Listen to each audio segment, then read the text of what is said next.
Hey everybody, hopefully everybody's doing as good as they can.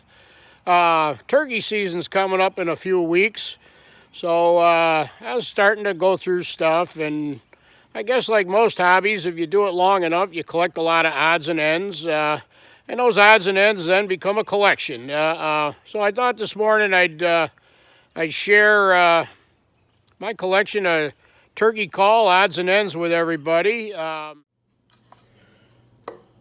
This here is the very first turkey call I bought several years ago, probably close to, I don't know, 35, 40 years ago.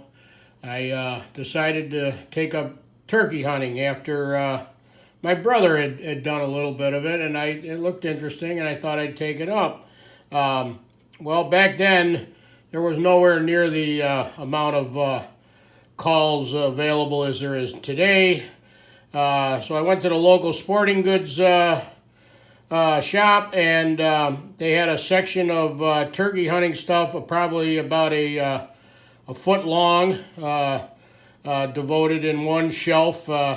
And this Lynch box call, Lynch foolproof box call, is what I bought, and I bought it strictly because it said foolproof on it, and I realized that I didn't know what I was doing anyways, so I hunted with this for several years, and I actually killed quite a few turkeys with it. And then all of a sudden, one year, I don't know if the wood got old or it developed some cracks, and all of a sudden, it just didn't sound right. It just didn't have the same sound, so I retired it, and I bought another Lynch foolproof, and I still hunt with this to this day. I've had good luck with these. They got a good sound to them.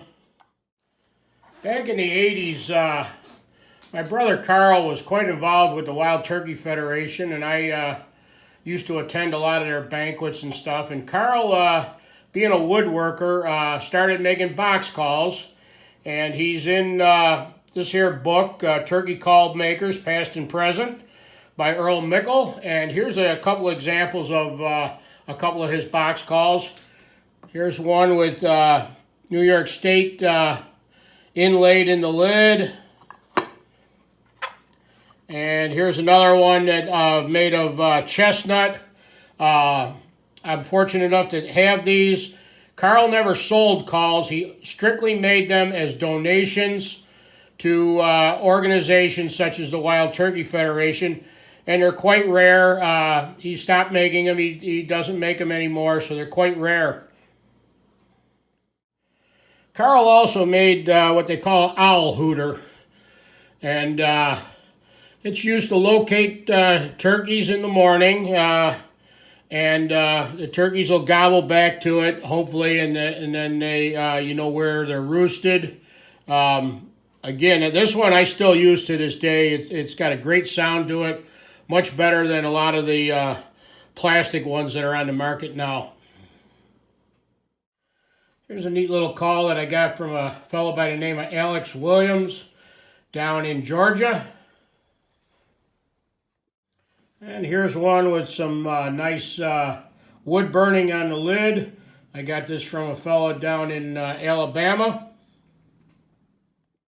And here's a box call from Buffalo Hunter Calls. Kevin Rabel made this. It's made out of some very old wormy chestnut. And here's another one of Kevin's calls, all hand checked. Beautiful, beautiful finish work on them. Here's another interesting call. It's called the Ruler No End. It's a large box call, and it has no end on the one end. It's got a nice sound to it.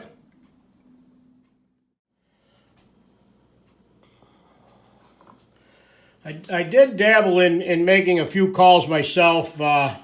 This is one that I made. It's got a snakeskin on the lid. And here's one that Michael and myself just recently finished up from a kit that we got from Buffalo Hunter game calls. And then I started making wing bone calls. Wing bone calls are just what they sound like. They come from the wing bones of turkeys. And they say that the best wing bone calls are from hens. I don't advocate shooting hens, even though they're legal in the fall. So all of my wing bone calls are from gobblers in the spring. They work real good. It's an old call and still works centuries later. Here's a call that means quite a bit to me. It was given to me by a friend of mine who's no longer with us. His name was Tommy Quinn, and Tommy liked turkey calls, and he bought quite a few of them over the years.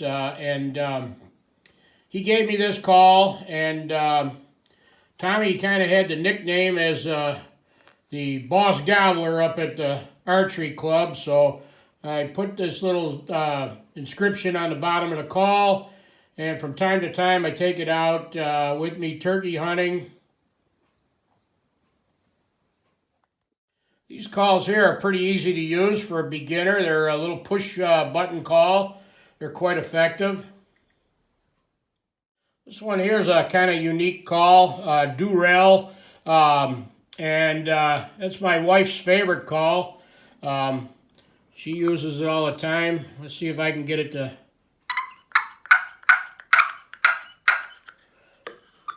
It's a unique design and quite effective. Similar to the wing bone calls are calls made from river cane. Here's a couple examples here. They work just like a wing bone call works, and they're quite effective.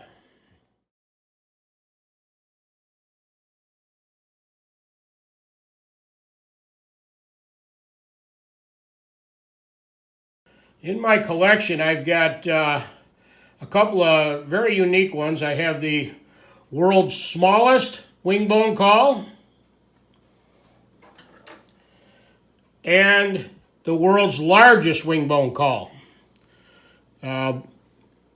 There's a comparison of the two. Both of them will work to kill turkeys. And here's some slate calls and some friction calls along with the strikers. And a few mass-produced calls here. A couple of them are made of synthetic material, plastic, so they're waterproof. And lastly, I'd like to show everybody this here. This is quite old. It was designed by a fellow by the name of Bill Ben. Bill was quite involved in Western New York Wild Turkey Federation, and this was one of his designs. It's a holster to carry a box call. You can see it's got the state-of-the-art camouflage from back then. Take care till next time. Thanks for watching.